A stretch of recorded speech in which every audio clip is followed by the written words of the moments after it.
Hi, I'm Mitch Gallagher. Welcome to the Sweetwater Minute. We have a special guest with us here today. This is Robin Ashley from Phoenix Audio. Great to have you here. Yeah, great to be here at Sweetwater in sunny Indiana. Yeah, well, we're happy to have Phoenix Audio here, cool. And of course you joining us as well. You're the president of Phoenix. Yep. So what does that mean? What does the president do? What does the president do? I don't know. It should be something fancy, shouldn't it? Yeah, right. I guess what do? I kind of oversee everything. I kind of make sure that the manufacturing is kind of happening, the marketing's happening, the sales are happening.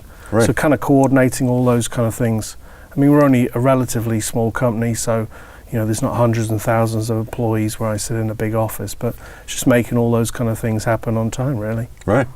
So you're kind of the man. Kind of. So the company has roots reaching back to the mid-90s, correct? So originally the company was in the UK, and originally the company was kind of brought up as a kind of service engineer company. So they were servicing old kind of Neve consoles because the two guys, the designers and the original owners of the company, David Reese was the design manager of Neve way back in the 70s, so he designed a lot of the classic products that people still love and still use today. But he left maybe 1971, 1972 before Rupert, and Rupert left a few years ago, a few years after him anyway, I think maybe 1975. But those guys were kind of designing the products, and then in the 90s, after working for other companies and designing other products, they found a business kind of servicing old consoles, which at that time was fairly lucrative, but I guess they could see the writing on the wall. People were moving away from analog consoles to digital consoles. People were putting vintage Neve and vintage SSL consoles in the trash and buying these new things called O2Rs and ADATs, which were much better, or so people thought. So they decided to come up with designing their own gear instead, because they were in control of what they were actually doing. Right. And the products were all uniquely designed. They weren't there to kind of emulate or copy any of the kind of classic products. And that was the kind of thinking back then. Right. So the first product, if I remember correctly, was a DI, correct? There was a DI and there was a mic pre. The DRS2 was actually the first product, which was a stereo mic pre and DI. Okay. Right, and one or two, I guess, depending on how you count, of the hallmarks of the gear from those days and really continuing to this point forward is the discrete input stage and the discrete output stage. Can you talk a little bit about what does discrete mean? We see that word thrown out a lot when we're talking about high-end audio gear. Well, that's the type of components that are used in the product, and discrete typically is the quality of the components. It's usually the highest kind of level of quality. Right. And the kind of Class A technology is always on, it's always present. So that's the kind of thinking there. And the feeling is amongst many people that the Class A discrete is the kind of the pinnacle of sound, and that's what people like best. Right. And then we have all the other things like tube designs and do you use transformers or not transformers? There's a whole kind of debate about that as well. Sure, all those kind of things. And so the thrust of the company then is to give you that sort of vintage performance, but with modern amenities and modern features. Exactly, yeah. That's our kind of thinking. We kind of want things to sound as good as they can do. So typically the vintage designs kind of have more color. That's with the transformers, tubes, things like that. And the more modern designs tend to be very clean and transparent, which people like and are very good for instruments. But these days, particularly with digital recording, we still all kind of like the old stuff. Right. So we feel we're kind of somewhere in between the two. So in terms of the mic pre, we have Class A transformerless input, so which means you can capture all the frequency. Because when you have the transformer on the input or on the input, you either lose some of the high frequency or some of the low frequency. So we are able to capture all of the frequency, and then we have the Class A discrete output stage and the output transformer on the back end, and that means you can kind of play around with it, you can color it, you can saturate it. So it means it's pretty flexible. So guys that are doing R&B, it works for them, and guys that are doing heavy rock, it works for them as well. Sure. So it's not like you're aiming at a particular genre or type of production. You're just providing the coloration, and you can choose among the different products, of course, to get exactly what you want.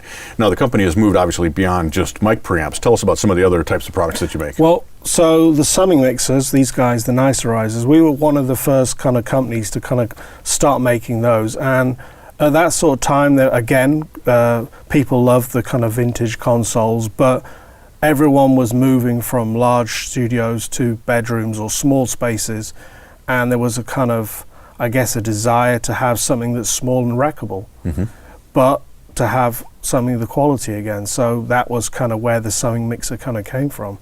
And that's where our feeling is, that we feel that this is essentially a large format console in a small box. Right. In terms of the sound, in terms of some of the features. Right. And you've also moved into 500 series, which is, of course, really hot right now. Yeah. Right. So tell us about some of the products that are available in that range. Well, so 500 series is kind of, for a lot of manufacturers, including us, was very kind of difficult to figure out how to do it. This is a concept that was designed for API by API, and their designs are all 16 volts. And ours are all 24 volts. Right. Some of the other companies are 28 volts, 32 volts. So actually getting our products into that is very, very difficult. It's kind of, if you think of like a tube and you push a sandwich through a small tube, you end up losing a load of bits on the outside. Right. Maybe not a good analogy, but so the idea was, how are we going to make these sound any good? Because at 16 volts they sound good, but they're not great.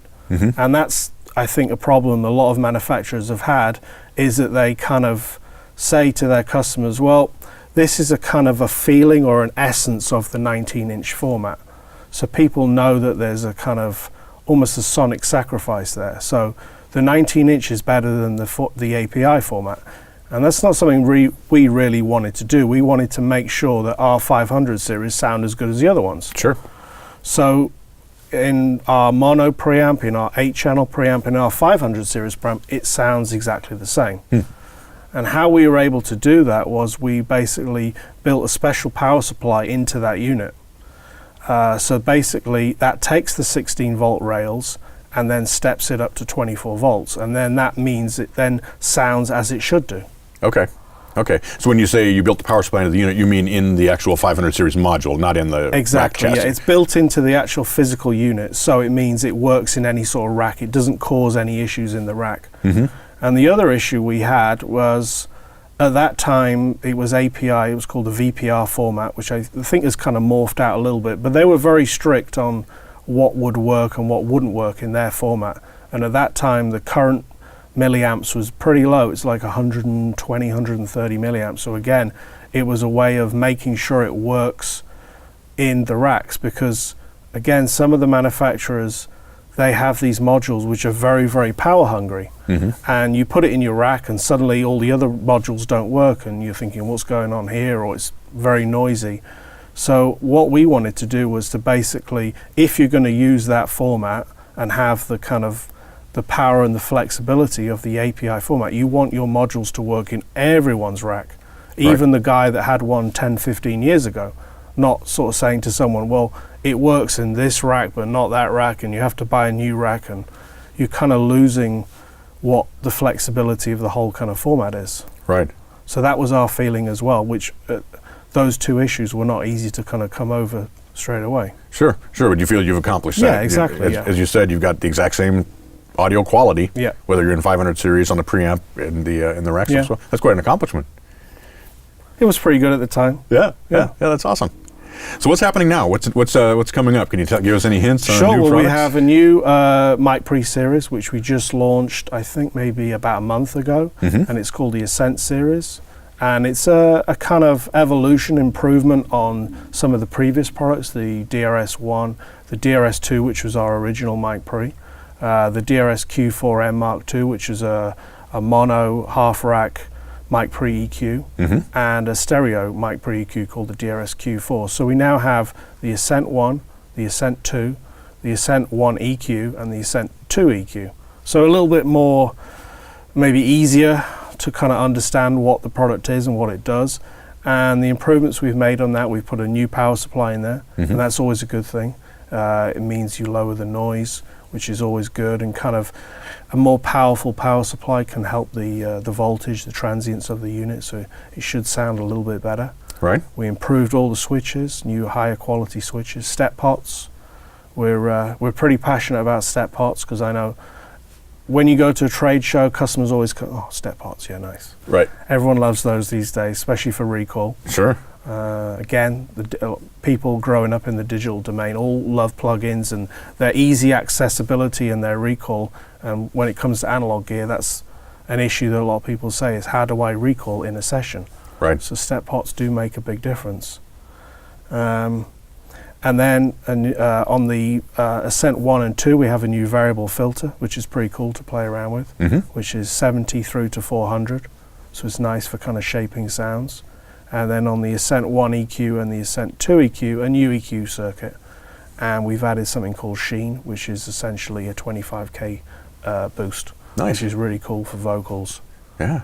Yeah. Ah, that's great. Yeah. So are these didn't replace the earlier models? These are in addition to the earlier? These have replaced them. They have replaced so them. the Okay. older ones have now been discontinued, and Okay. these have replaced them. So they're the current current products that are coming Yeah. out. Awesome. What else do we have? We have a new DI box called Nimbus. And so there's, again, basically the same DI circuit you find in all our products. And the DI circuit is a 10 mega ohm DI. Now, why that's important is a very high impedance means you can capture, again, all the frequencies. Right. So some guitars need that, but also kind of maybe strange instruments, harps or whatever, something you need that to capture that frequency. When you have low impedance, it kind of just sounds, again, like it's squashed down. It doesn't sound big as a kind of instrument should do. So you capture the frequency one time and then you're able to play with it, and you don't need to do anything after that. If you don't capture it properly the first time, you can never get it back, Right. those transients. Right. Right. Yeah, you've got to get it right at the source. Exactly. Right yeah. there, and that high impedance keeps you from loading the pickup and Yeah. affecting things. So yeah, brilliant. Nice. Very nice. Robin, we're so excited to have you guys here Cool. at Sweetwater. Thank you. It's a real pleasure to have amazing products from Phoenix Audio here, and glad to have you Cool. visit. Thanks a lot. Come back soon. I will do. Great to see you. Thanks. And thank you for joining me for the Sweetwater Minute. I'm Mitch Gallagher.